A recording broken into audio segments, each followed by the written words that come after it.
बरास क्षेत्र नगरपालिकामा जागिरको त्यसलाई दिने किनभने हिजो हामीलाई माया गर्ने सबै मान्छे हो, तर हामी जागिर दिने होइन, जागिर बन्नको लागि चाहिँ सिप दिने हो, सिप सिकाउने हो। अब सिपबाट तपाईँहरू जागिर खानु पर्यो, जागिर खुवाउनु पर्यो। अब हामीले अस्ति भर्खर यहाँनिर सिटी बनाउने तालिम दिएको थियौँ, सिटी चलाउने बनाउने, किनभने अहिलेको सिटीको बिजनेस यहाँ के राम्रो छ। लगभग कतिजनाले थियो सिटी 7जना, हामीले 20 जनाको खोलेको 7 जना आउनु, 7 जना पनि 3 जना मात्रै हुनुभयो लास्टमा। मान्छेलाई छैन क्या, मलाई केही दिएन नगरपालिकाबाट, केही दिएन, तालिम पनि दिएन, मलाई जानकारी नै गराउँदैन भन्नुहुन्छ। तर तालिम खोल्यो भने अनि आउँदै सकिनुहुन्छ मान्छे। अब अस्ति ढाकाको तालिम दियौँ हामीले, खोल्यौँ, यो नोकरी 5 नम्बर पनि पठायौँ, कहाँ पठायौँ। अब कम्तीमा हामीले 30 जना मान्छे खोजेको 9 जनामा सफल भयो। दुःख लाग्यो क्या। अनि त्यहाँ गाउँघरमा गएर हल्ला गरी त्यो माग भएको सङ्ख्या पनि पुग्दैन। अनि अघिल्लो वर्ष जस्तै अब लाइभ ड्राइभिङको थियो, अनि कुकको तालिमहरू हुन्छ, प्लम्बिङको वायरिङको तालिमहरू भइरहेको छ। फेरि होइन, त्यसले रोजगारी सृजना गरेको छैन। हाम्रो उद्देश्य चाहिँ के हो भने कुनै पनि विषयको तालिम उपलब्ध गराएपछि कसैले तालिम दिएपछि त्योबाट उसले तपाईँको स्वरोजगार गर्न सकोस्, ऊ चाहिँ रोजगारीमा कतै चाहिँ आफूलाई जोइन गराउन सकोस्, यो हाम्रो उद्देश्य हो। त्यस कारणले गर्दाखेरि त्यो पहिलो वर्ष दोस्रो वर्ष हामीले त्यसलाई चाहिँ पर्ख्यौँ, हेऱ्यौँ के गर्न सकिन्छ, दिने अन्य तालिमहरूको रिजल्ट के आइरहेछ त्यसरी हेरेर अनि तेस्रो वर्ष चाहिँ राखौँ न त। फेरि तेस्रो वर्षको बजेटिङ हुनुभन्दा अगाडि पनि हामीले बजेटमै राखेका थियौँ कि गार्मेन्ट तालिम भनेर शीर्षक राखेका थियौँ। त्यो किन त्यस्तो भयो भने बजेटभन्दा अगाडि नै हाम्रो कालोबजारमा यो एउटा मात्रै गार्मेन्ट छ। अनि यो गार्मेन्टको प्रोभाइडरसँग हामी एकपल्ट बस्यौँ। अनि हामीले के भन्यौँ भने जस्तै गार्मेन्ट तपाईँको छ, हामीसँग वडा कार्यालयमा सिप विकासको तालिम राखौँ कि भन्ने सोचेका छौँ हामीले। गार्मेन्टमा कतिको चाहिँ मानिसहरू आवश्यकता पर्छ हामीले सोच बनाएका छौँ। गार्मेन्टमा मेन पावर पर्याप्तै छ भने फेरि त्यो तालिम दिएर पनि के गर्ने। त्यसो भने गार्मेन्टमा मेन पावरको अभाव छ कि छैन, यहाँ लगायत अन्य गार्मेन्टमा पनि भन्दाखेरि प्रोभाइडरले के भने गार्मेन्टमा मेन पावरको एकदमै धेरै अभाव छ, तालिम दिनुभयो भने तपाईँहरूले तालिम दिएका मानिसहरू हामी नै रोजगार दिनको लागि तयार छौँ, यहीँ पनि तयार छौँ भन्ने खालको कुरा गर्नु। अनि त्यस पछाडि ल त्यसो भए ठिक छ, हामी गार्मेन्टको तालिम दिएर केही मानिसहरूलाई दक्ष बनाउँछौँ, रोजगारी तपाईँलाई दिनुपर्छ भने चाहिँ हामीले गार्मेन्टको तालिमको शीर्षकमा बजेट राख्यौँ। अब त्यस पछाडि बजेट राखेपछि हामीले लामो समय निवेदन माग पनि धेरै लामो समय हामीले 15 दिनको 1 महिना सूचना जारी गरेको थियो। त्यो सूचना जारी भए पश्चात पनि विभिन्न मानिसहरूलाई सम्पर्क गरेर ल अझै पनि प्रशिक्षण लिने साथीहरू, तालिम लिने साथीहरूको सङ्ख्या बढाउँ होइन भनेर हामीले धेरै निवेदनहरू चाहिँ के अरे व्यक्तिगत रूपमा पनि अब त्यो तालिम हाम्रो सूचनालाई मान्छेको पहुँचमा नहोला भनेर धेरै मानिसहरूकोसँग कनेक्टिभिटी बनाएर चाहिँ यो तालिमका लागि मान्छेहरूलाई सहभागिता गराउने प्रयत्न गऱ्यौँ। र 30 जना कि कति चाहिँ 30 जना इन टोटलमा हामीले यो तालिम सुरु गराएका थियौँ। र यो तालिम चाहिँ अब बराबर गार्मेन्ट एन्ड प्रिन्टिङ चाहिँ यो सेन्टरले यहाँ उहाँको समन्वयमा यो तालिम भइरहेको छ। अब हामी आशा गर्दछौँ कि यो जसै तालिम गराउनु भएको छ, अब तालिम गराउने जो प्रशिक्षक हुनुहुन्छ उहाँ त एकदमै लामो अनुभव भएको र यो गार्मेन्ट क्षेत्रमा धेरै वर्ष काम गरेको भन्ने कुरा उहाँले बताउनु भएको छ। अब तपाईँहरूको पनि प्रतिक्रिया अब हामीले अहिलेसम्म यसो कहिलेकाहीँ भिजिटिङ गरेर बुझ्दाखेरि राम्रोसँग ट्रेन गराउनु भएको छ भन्ने नै बुझिएको छ। त्यसो भएको हुनाले आशा गरौँ तपाईँहरू सबैले यो तालिम लिइसक्नु भएको छ। र अझै हाम्रो त कुरा के हो भने अब हाम्रा विभिन्न नीतिगत बाध्यताहरू छ। जस्तै हामीले चैतको 25 गते एउटा तालिम सुरु गरायौँ, वैशाख 25, जेठ 25, आज असारको हामी 16 गतेमा छौँ, हिजो 15 गतेसम्मको राख्यौँ। किन हामीले किन गऱ्यौँ यो तालिम उहाँहरू अझै असारको महिनाभरिसम्म लिन सक्नुहुन्छ। तर हाम्रो चाहिँ के अरे नीतिगत बाध्यताको कारणले गर्दा जस्तै बजेटिङ चाहिँ जस्तै जुन बजेट छ त्यो बजेट चाहिँ भुक्तानी गर्नका लागि अब हामीले असारको अन्तिमसम्म गएर बजेट त अगाडि नै भुक्तानी गरिसक्नुपर्ने भएको हुनाले हामीले 75 दिने बनाएको होइन भने यो चाहिँ तपाईँको चाहिँ 90 दिने नै हो तालिम होइन। तर पनि अब 75 दिनमा पनि यहाँहरू दक्ष हुनुभएको छ होइन। तर हामीले के भनेको छौँ भने जति सकिन्छ धेरै यो तालिम चाहिँ तपाईँहरूले उपलब्ध गराउनुपर्छ भनेका छौँ। र यो सेन्टरको चाहिँ मानिस पनि एकदमै सकारात्मक हुनुहुन्छ र तपाईँहरूले पनि राम्रोसँग यो सिप आर्जन गर्नुभएको छ भन्ने हामीले अपेक्षा राखेका छौँ। र तपाईँको सिप बजारमा बिक्ने छ, तपाईँहरू बजारमा बिक्नलाई योग्य दक्ष बन्नुभएको छ भन्ने हामीले अपेक्षा राखेका छौँ। र यसको चाहिँ यो तालिम मार्फत तपाईँहरूले यो कुरा प्राप्त गर्नुभएको छ होला भन्ने कुरा राख्दै र आगामी दिनमा कतिपयलाई त यही रोजगारीको एसुरेन्स उहाँले गराउनु भएको छ, यही रोजगार हामी दिन सक्छौँ योग्य मानिसहरूलाई भन्नुभएको छ। अरू पनि योग्य मानिसहरू इन्ट्रेस्टेड हुनुभयो अन्य गार्मेन्टहरूमा हामी चाहिँ उहाँहरूलाई पठाउन सक्छौँ भन्ने खालको कुरा गर्नुभएको छ। त्यसो भएको हुनाले तपाईँहरूले तालिम मात्रै लिनुभएको छैन, रोजगारी पनि प्राप्त गर्नुभएको छ। किनभने यो तालिम सँगसँगै तालिम सक्ने बित्तिकै तपाईँले अब आय आर्जनको बाटोमा तपाईँ जोडिनु भएको छ। र म के ठान्दछु भने बरासपुर नगरपालिका वडा नम्बर 5 को एउटा उपलब्धिको रूपमा मैले यसलाई लिएको छु। जसरी बाटो निर्माण हुने एउटा उपलब्धि बुझेको छु, त्यसै गरी यो तालिम प्राप्त भएपछि तालिम प्राप्त गरेका व्यक्तिहरू रोजगारीमा चाहिँ इनरोल हुनु, उहाँहरू चाहिँ त्यहाँ जोइन हुनु, रोजगारीमा सामेल हुनु चाहिँ हाम्रो लागि ठुलो एउटा उपलब्धि हो। र हामीले दिने तालिमहरूले यस्ता किसिमका उपलब्धिहरू हासिल गर्न सक्नुपर्दछ, अनि मात्रै तालिमको औचित्य हुन्छ भन्ने मलाई लाग्दछ।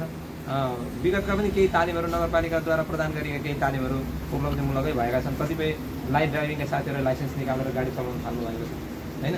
अनि चाहिँ वायरिङ प्लम्बिङमा तालिम लिएका साथीहरूले गाउँमा चाहिँ वायरिङ प्लम्बिङ गरेर आफ्नो चाहिँ जीविकोपार्जनलाई सहज बनाउनु भएको छ। त्यसो भएको हुनाले यो एउटा उपलब्धिमूलक कार्य भएको छ। यसका निमित्त चाहिँ हामीले यो जुन काम गरेका छौँ, म आफैले चाहिँ यो कामको गर्व गर्ने कुरा, यो काम 3 वर्ष भयो हामी आफ्नो 3 वर्षमा धेरै सिकाएका छौँ। र यो चाहिँ अलिकति थर्ड गाउँ जस्तो लाग्यो र यो सिक्दै अनुभव भयो यो के अरे नभए त हामीले आउने दिदी सिकाइ छौँ। कुनै चाहिँ यसो गर्नुभएको छ, नभएदेखि सबै सिरानमा प्रमाणपत्र राखेर बस्नु भएको छ। धेरै लगानी हामीले लगाएका छौँ।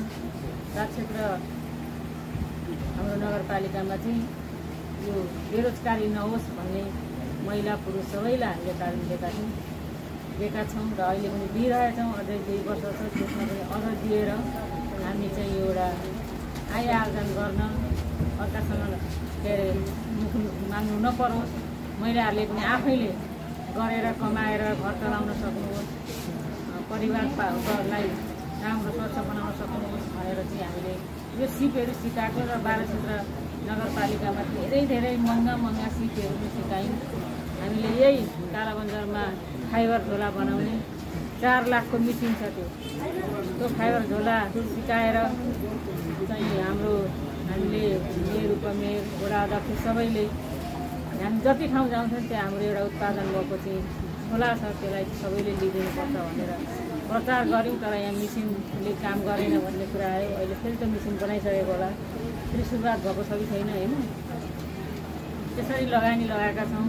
जुना टपरीको माग आएको आई 4 लाखको मिसिन हो, त्यो पनि के अरे अहिले फेरेर अहिले चालु भएको छैन। जुत्ता चप्पल अनि हामीले वायरिङ त्यो के भन्छ पानीको त्यो पाइपहरू मिलाउने प्लम्बरहरू अनि थुप्रै सिकायौँ। भुजिया बनाउन अनि हामीहरूले के अरे त्यो सबै सिकाएको छ। अब त्यो भनेर पनि सिक्दा अब बिर्सिसकेछ, अब 3 वर्ष भइसक्यो होइन। त्यसमा चाहिँ के अरे यो हामीले के अरे बेकरी भन्ने भर्खरै यहीँ सिकेको होला होइन, भर्खरै सिकेर जानुभयो। पहिले पनि सिक्नुभयो, तर अब विदेशतिर गएर भाइहरूले अलिअलि केही प्रगति गरे भन्ने सुन्यौँ। र हामीले यो के अरे बाख्रा पालन, गाई पालन, विभिन्न सिपहरू पनि अब भन्न चाहन्छु। यस अर्थमा तपाईँहरू आज 75 दिनको तालिम लिएर तपाईँहरू दीक्षित हुनुहुँदैछ। 75 दिनको तालिम भनेको सामान्य तालिम होइन, यो धेरै लामो समयको तालिम हो। तपाईँहरूले मलाई लाग्छ यो गार्मेन्ट स्तरीय सिलाइ कटिङ तालिममा तपाईँहरूले 75 दिनमा केही न केही कुराहरू सिक्नु भएको छ। त्यो हिम्मत गर्नुभएको छ। मैले यहाँ देखेँ अघि तपाईँहरूकै हातले सिलाइ गरेको, तपाईँहरूकै हातले कटिङ गरेको चिज हामीले पायौँ, मलाई गर्व लाग्यो। मलाई यहाँ कहाँ गर्व पनि लाग्यो भने अब अर्को कुरा, यो एकदमै नयाँ बिजनेस हो। यो गार्मेन्ट यो बडा क्षेत्रको हकमा एक मात्रै छ, यो हाम्रो समन्वयकर्ता न्यू बडा प्रिन्टिङ जुन छ यो गार्मेन्ट, यो चाहिँ हाम्रो एकदमै नयाँ चिज हो।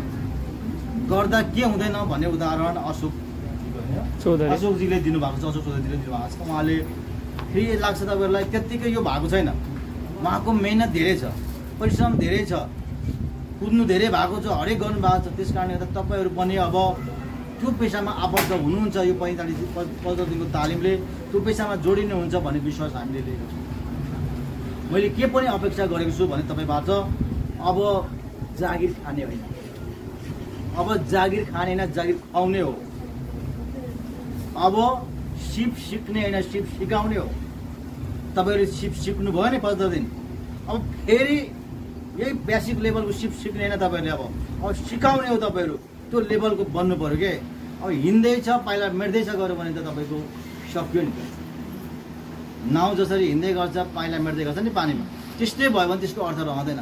हाम्रो उद्देश्य के हो भने तपाईँहरूलाई अब रोजगारसँग जोड्ने, जागिर खुवाउने होइन, जागिर खाने होइन, जागिर खुवाउने हो। सिप सिक्ने होइन, सिप सिकाउने लेभलमा हाम्रो पुर्याउने हाम्रो लक्ष्य हो। त्यो अनुसार हामीले मेहनत गरेको। अब तपाईँहरूले सिक्नुभयो 15 दिनसम्म, अब तपाईँहरू मेहनत गर्नुहोस्। यो कुरालाई तपाईँले लाग्नुहोस्, एकदम मेहनत गरेर लाग्नुभयो भने पक्कै पनि भोलि तपाईँ अशोकजी बन्न सक्नुहुन्छ, दुर्गेश दाई बन्न सक्नुहुन्छ।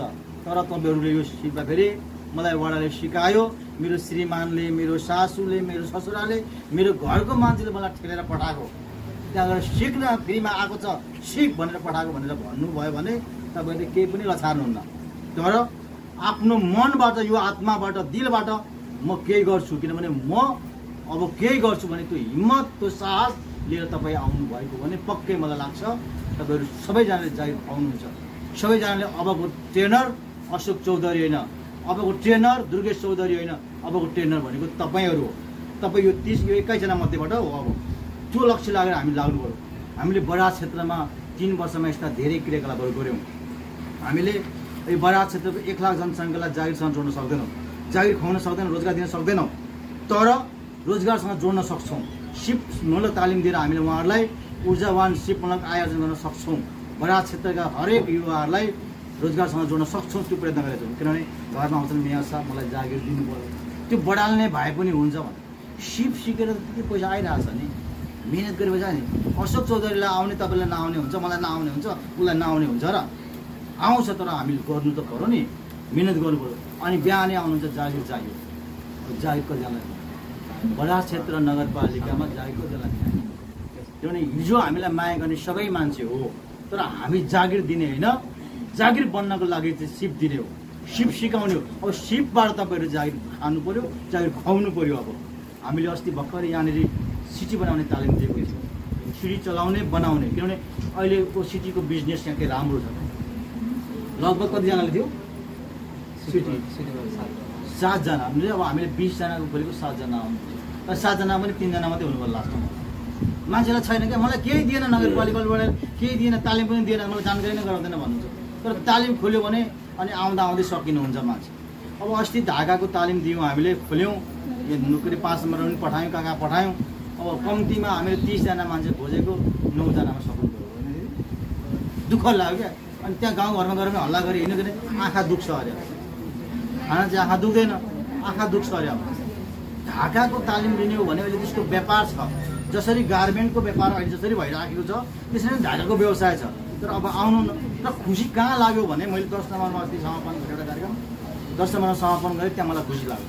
बारिस्टा तालिम दिएको त्यहाँनिर 115 जना, 80 जनाको कोटामा 115 जना आउनुभयो, तर आउँदा आउँदै मान्छे 132 जना पुग्नुभयो।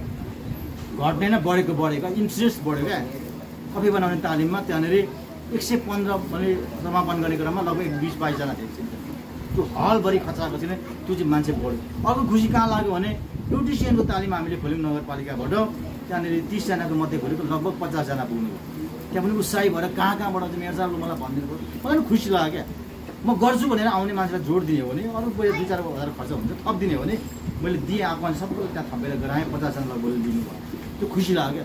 र कुनै तालिम गरायो, अब यहीँ तपाईँले दिले अघि भन्नुभयो फाइबरको तालिम गरायौँ, प्रविधि सहयोग गऱ्यौँ, हस्तान्तरण गऱ्यौँ, तर अब त्यो चिज अलिक थन्किएर बसेको छ। कम्तीमा त्यसले के गर्छ भने रोजगार दिन्छ के।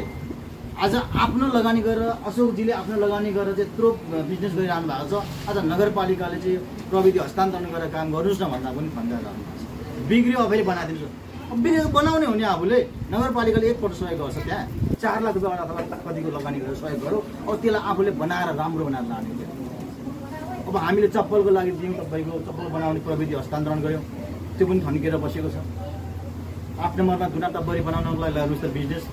धुना टप्परी अहिले जहीँ पनि बिग्छ।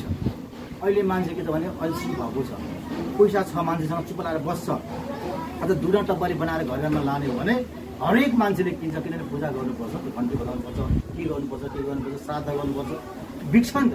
तर अब अल्छी भयो, किनभने कसले ल्याइदिने त्यो पात टिपेर हिँड्नु पर्दैन, कसले ल्याइदिने त? अब घर पछाडि भएको बाँस झ्याङ कसले काट्दिने? अब हामी त भ्याउँदैनौँ नि त। हामीले प्रविधि त दियौँ, त्यो डाइ त दियौँ, तर अब पात टिप्ने कसले, त्यो चुया काटिदिने कसले बाँस काटिदिने, अब यो सबै गर्ने मान्छे भएन। अब त्यो पनि थन्काएर राख्नु। मैले के भने बराह क्षेत्र मन्दिरमा गएँ, त्यसको बिकेन भने बेच्ने जिम्मा मेरो, किन्ने जिम्मा मेरो, तर तपाईँ प्रभु गरिदिनुहोस् भन्दाखेरि बराह क्षेत्रमा लगेर टपरा पनि बेच्दै, दुना बेच्दै।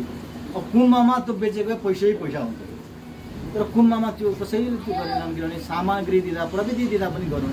यति अल्छी जमाना भयो, वर्ष त्यो के भन्छ नि अगाडिको चिज सबै आएर मुखमा हाल्छ फ्राइदिनु पर्छ, त्यो जमाना आइसक्यो।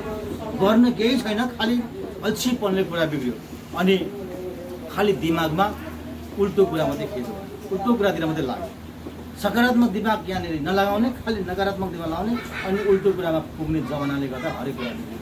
अब मलाई अहिले के याद आइरहेको छ अहिले मैले तपाईँ यहाँ बोलिरहँदा, म 56 स्तरीय सिलाइ कटिङ 75 दिने सिपमूलक तालिम उपलब्ध गराइदिनु हुने यस बराह क्षेत्र नगरपालिका वडा नम्बर 5 का आदरणीय वडा अध्यक्षज्यू र वडाका प्रतिनिधिज्यूहरूमा म धेरै आभारी छु र धन्यवाद व्यक्त गर्न चाहन्छु। उहाँहरूले यो कार्यक्रम सिपमूलक कार्यक्रम उपलब्ध गराइदिनु भयो र मैले यहाँ चाहिँ 75 दिने तालिममा चाहिँ 30 जना प्रशिक्षार्थीहरूलाई तालिम दिएर आज कार्यक्रम समापन गरियो र त्यसमध्ये 30 जना मध्ये मैले चाहिँ के भन्न चाहन्छु भने 10 जनालाई चाहिँ यही नै रोजगार दिने बाचा गर्दछु र अन्य अरू रोजगार गर्न चाहने प्रशिक्षार्थीहरूलाई चाहिँ अन्य ठाउँमा आवश्यक परेको खण्डमा उहाँहरूलाई सम्पर्क गरेर उहाँहरूलाई पनि तालिम दिने प्रयत्न गर्दछु र यस्ता सिपमूलक कार्यक्रमहरू वडामा मात्रै सीमित नराखिकन आगामी दिनहरूमा नगरवासीहरूलाई पनि एकल महिला स्वरोजगार हुन चाहनेहरूलाई चाहिँ नगरपालिकाभरिका सम्पूर्ण मा यो कार्यक्रम सञ्चालन गर्न पाए भने अझै नै खुसी लाग्थ्यो भन्ने मेरो चाहना छ र उहाँहरूले यस्तो सिपमूलक कार्यक्रमहरू मलाई यदि अवसर दिनुभयो भने नगरपालिकाभरि चाहिँ सिप सिकाएर सम्पूर्ण रोजगार दिने र उहाँहरूलाई सक्षम बनाउने छु भन्ने मेरो